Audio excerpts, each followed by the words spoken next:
Со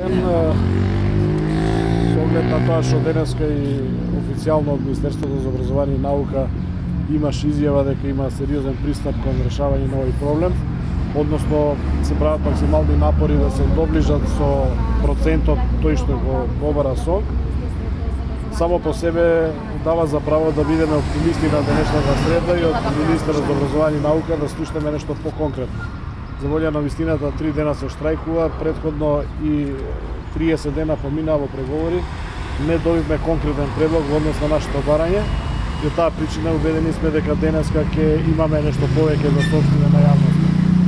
Во секој случај ние сме секогаш отворени за соработка, максимално сме конструктивни во овој дел и сакаме што побрзо штрајкот да заврши, се во интерес на учениците и на родителите.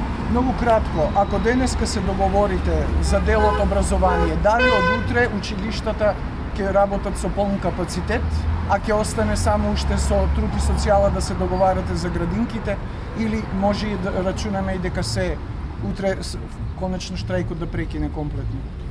Па ќе зависи од повеќе фактори, меѓу кои најважно е колку тоа брзо ние и експедитивно предлогот ќе го доставиме до синдикалните организации, тоа би значило во попладневни вечерни часови, за да повратно добиеме одговор од 600 синдикални организации и 20 регионални одбори сумирани резултатите за вечерва ноќеска советот на СОНК да донесе одлука. Така да теоретски е возможно, меѓутоа практично навистина цајтно сме со време, така да еве ајде да бидеме оптимисти, а ако навистина има добар предлог, ние не би спиеле цела ноќ, би работеле со нашето членство за да изнајдеме решение.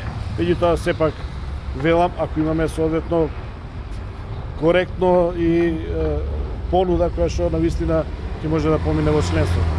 Благодарам.